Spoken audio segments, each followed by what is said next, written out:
नमस्कार मेरो नाम मुना राई हो, मुना चामलिङ राई। अनि यो चाहिँ हामीले चैतमा गरिने माछामाको पूजा हो भनौँ।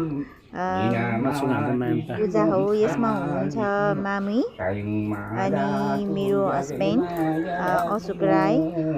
म चाहिँ मेरो माइती चाहिँ होरसुङ छ अनि मैले बिहे चाहिँ बोइङ छासँग गरेको हुनाले हामी चाहिँ पूजा गर्न गइरहेको छौँ।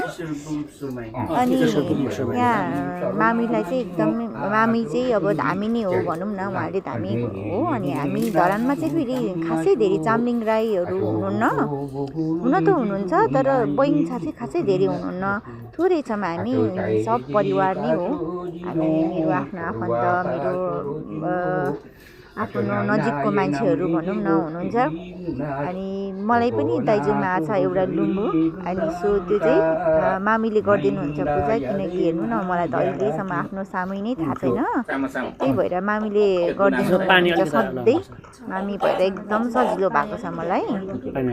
अनि कतिचोटि चाहिँ भिडियो बनाएर राख्छु अनि पछि याद हुन्छ होला भनेर सोच्छु, तर फेरि जहिले पनि बिर्सिने कि सालले पछि गऱ्यो गर्नु चाहिँ। सालमा दुईचोटि हामी चाहिँ फेरि दुईचोटि गर्छौँ, एकचोटि चाहिँ भदौमा अनि एकचोटि चाहिँ चैतमा। चैतको यसपालि चाहिँ हामीले अलिक चाँडै गऱ्यौँ, यो चाहिँ चैतको पहिलो हप्ताको भिडियो। अनि उहाँ हुनुहुन्छ रबिन भाइ।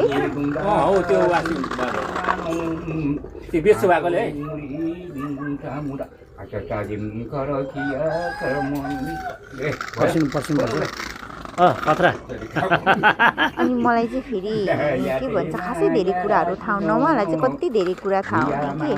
अनि मेरो बुढालाई चाहिँ चैतमै भए पनि आगोको छेउमा बसेर होला सायद कति धेरै पसिना आएको।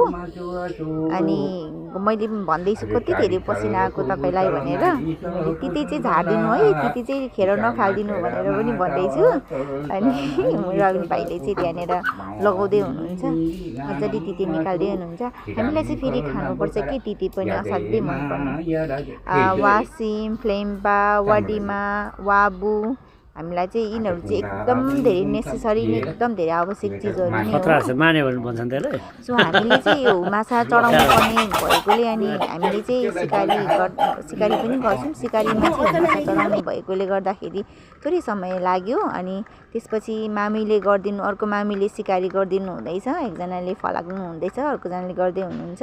यो चाहिँ हामी सबैजना बसेर खान थालेको माछा अनि तिते वासिम सबैजनालाई मेरो भिडियो